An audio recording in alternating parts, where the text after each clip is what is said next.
There was a girl. There was a boy. They were friends. They lived near a tall green and blue hill. They sometimes talked to a fairy who lived in an old spring well at the foot of the hill. One day the fairy said, "There's a tune hidden in the hill. Whoever finds it and plays it will be happy forever." "Maybe we'll find it on the computer," said the boy. "On Google. Everything is on Google." He and the girl searched on her big sister's phone, but there was nothing on Google for the tune hidden in the hill. "We'll have to dig to find the tune," they said. So they took a spade, walked through the blue field and the yellow field and the green field, across the silver river to the foot of the hill. They rested under a big oak tree, then walked up to the top of the hill and started digging. They dug brown earth and black earth and 3 worms and 2 bottles and down, and then ping! Up popped a reel. A big, tall, scrawny, skinny, long-legged streel of a reel. And it scowled at them and struggled out of the ground and ran off, its thin legs running like billy-o. They ran too and caught the reel, and it wriggled and struggled in their hands, but they held tight. "Are you the tune of the hill?" they asked.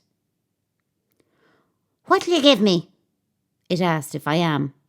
And who sent you here anyway, digging and disturbing people when they're happy to be left alone?" "Please," said the girl and boy, "we have nothing to give you, but we'll let you go again if you play your tune for us." "Promise?" said the reel. "Promise," said the girl and boy. "All right, so." The reel took a tiny little fiddle out of the inside pocket of its dusty brown jacket and said, "Pluck me a long blade of grass if you want to hear my tune." So they did, and the reel used the blade of grass as a bow for its fiddle, and this is the tune it played.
The girl and boy looked at each other. How will we know if that's the tune? We'll have to ask the fairy. They had their own special way to talk to the fairy, no matter where they were. Is that the tune of the hill? They whispered. No, whispered the fairy. That's not the tune of the hill. You can go so, they said to the reel, which was squirming like a frog in their hands. You scuts, it said. You scoundrels and rascals and rapscallions and good-for-nothings and time-wasting ingrates who should be at home playing with your computer games and not annoying decent, quiet tunes that just want to be left alone. Young people and children are a menace. Do you think I wanted to see the sun and hear the birds singing? Put me back in the lovely earth. So they let the reel go and off it scurried, with just one scowl back. And it threw the blade of grass back over its left shoulder and down with it back into the ground. And don't forget to clean up after you and fill in this hole in my house, the reel shouted from back up to them. The girl and boy filled in the ground they had dug up and then started digging in a different spot.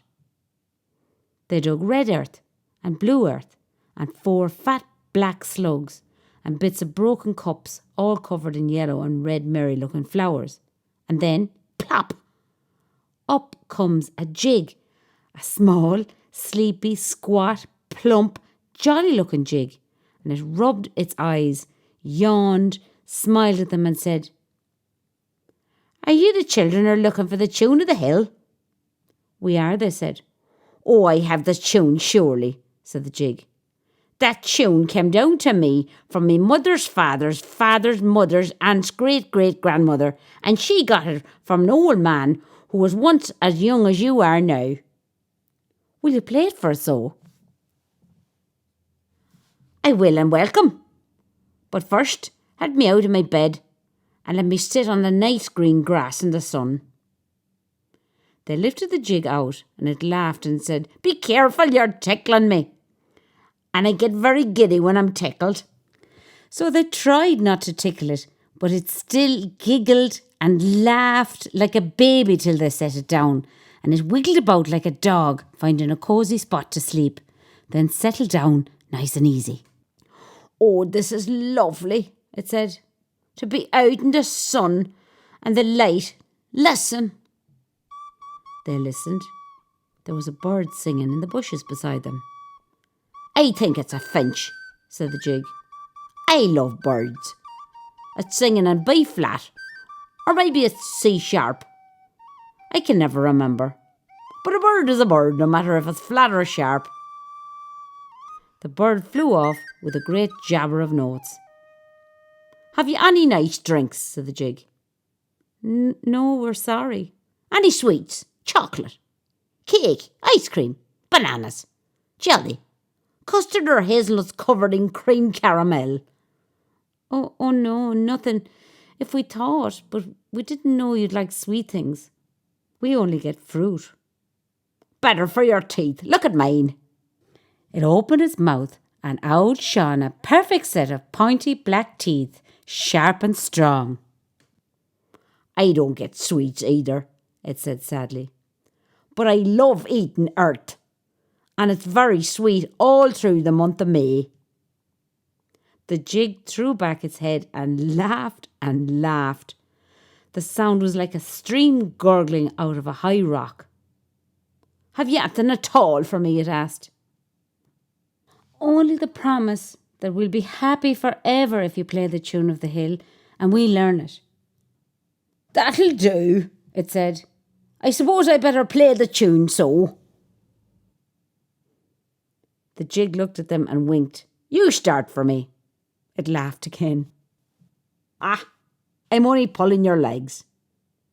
But you go over there to that blackthorn tree and get me the 6th thorn in on the 5th branch up on the west side of the tree, and mind you don't cut yourself. They brought the thorn to the jig, and in a flash of an eye, it whipped a tiny knife from the inside pocket of its sky blue jacket and carved a perfect whistle. It blew through it 3 times to clear the works, and this is the tune it played.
"Is that the tune of the hill?" they whispered to the fairy. "No," whispered the fairy. "That's not the tune of the hill." "We're sorry," they said to the jig. "That's not the tune we were digging for. It's not the tune of the hill." "Oh," said the jig, "I always thought it was. I thought I'd make you happy, and now—" Its eyes filled up with tears. "Don't cry," they said. "Your tune was lovely, and we'll remember it and play it anyway. And if we ever meet you again, we'll bring you sweets." "Will you promise?" the jig asked. "We promise," they said. "Well, I'm happy so," it said. "Now you can put me back into me bed, but don't bend I." They lifted the jig gently back to its spot and put it back into the ground, and it settled itself to go back to sleep and waved a hand to the girl and boy as they covered it with leaves and then with lovely soft earth and put a perfect sod of grass on top. And they looked at each other. "I suppose we should try one more time," said the girl. "We should," said the boy. They chose a nice shady spot where a blackbird had just landed and cocked a bright eye at them. They picked up their spade again and dug and dug. They dug yellow earth and purple earth and 2 copper coins and 3 shells, a magpie's feather and broken rusty bits of notes and cords from a hornpipe and a slide and a fossilised mussel from a great big march. And they were just getting tired of digging when, crack, and bang!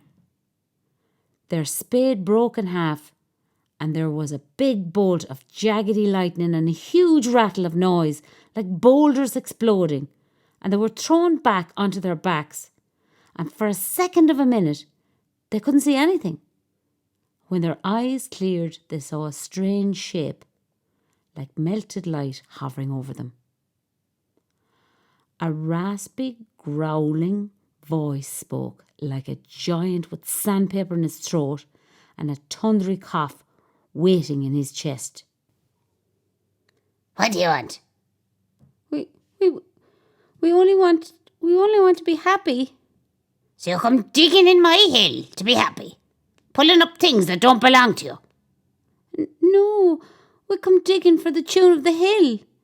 And if we play it, we'll be happy forever, or so the fairy said. Fairy? Said the voice. Believing in fairies at your age? And you believe everything the fairy tells you? Well, we don't know. We just love playing music. Though we're only learning, really. And if there's a tune in the hill that would make us happy, we'd love to hear it.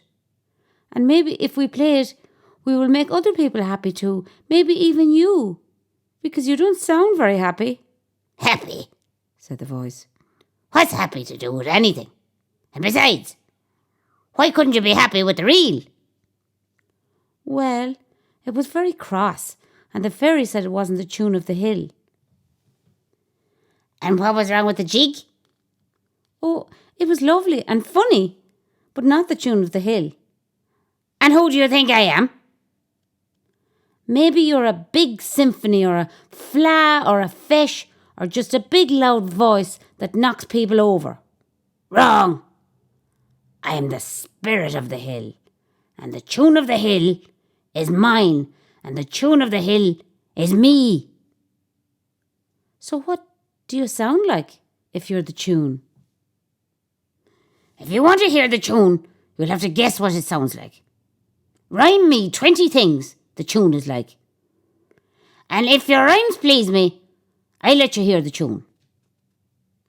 The girl and boy looked at each other. You go first. No, you go first. You're better at words. Well, I'll try, okay. Like a red bicycle. Like a green moon. Like a blue fox. Like a yellow gown. A bit like water. A bit like sky. A bit like forever. A bit like now. Like my cat's purr. Like my dog's smell. Like a happy day. Like the colour invisible. Not like a bully. Not like a blow. Not like sad, speedy and slow. Like the sun on your face, like the tingle of snow, like the swallows leaving, like the first cuckoo. I like your rhymes, said the spirit of the hill. And for a split second, they thought they saw a smiling face in the melting light and the glint of a pair of very green eyes. And the voice was a little softer, like the giant had taken a big slug of honey. And like my mum was alive, said the girl. Only I didn't want to say that, and I can never think of anything that would rhyme with it. There's no rhyme for something as deep as that, said the spirit of the hill. But there's sometimes an echo you'll hear, and you might hear it soon. This tune, my tune, carry it with you. You'll each hear it differently. It'll be different each time you play it. It will be different each time you hear it. One day you'll play it together in a big, big hall, in a big, big city in a country at the other end of the world. But before you hear it, you have to promise me one thing. We promise, they said. Never promise before you hear what's asked, said the spirit of the hill. Suppose I asked you to promise you'd walk backwards for the rest of your lives, or give away all your most treasured things to poor people you don't even know." The girl and boy were silent. "I want you to promise," said the Spirit of the Hill.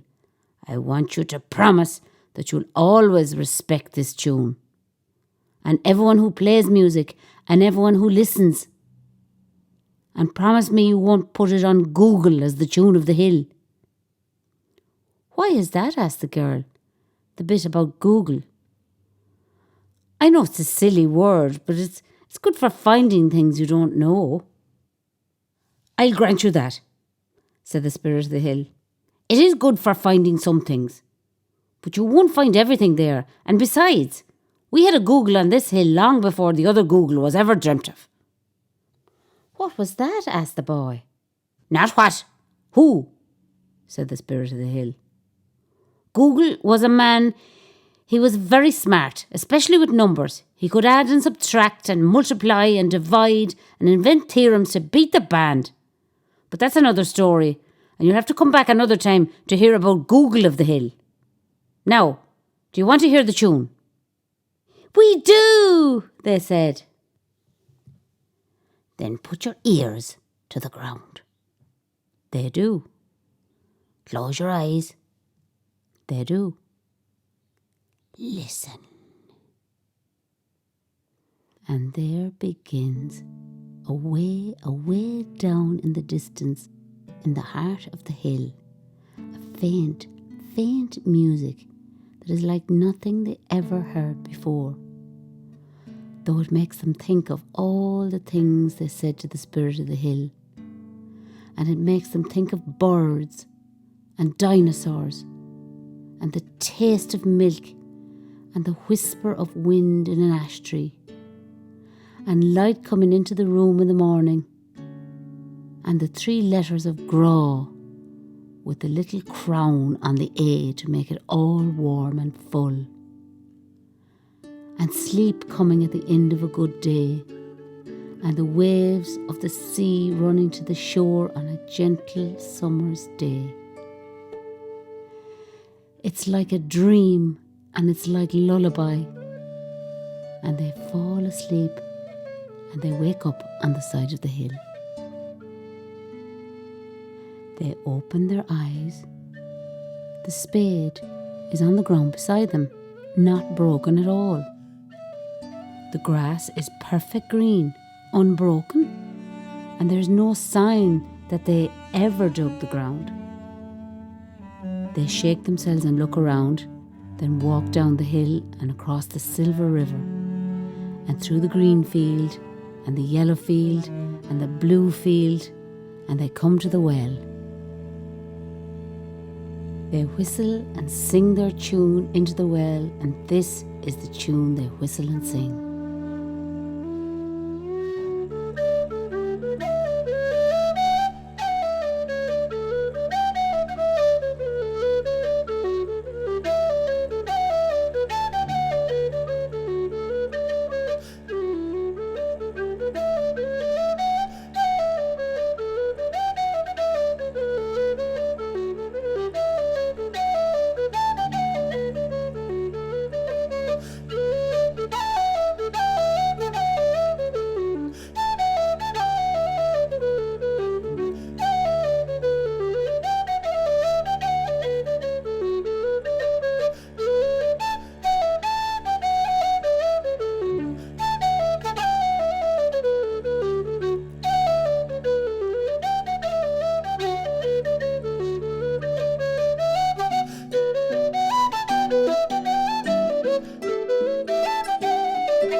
Tune of the hill, they ask.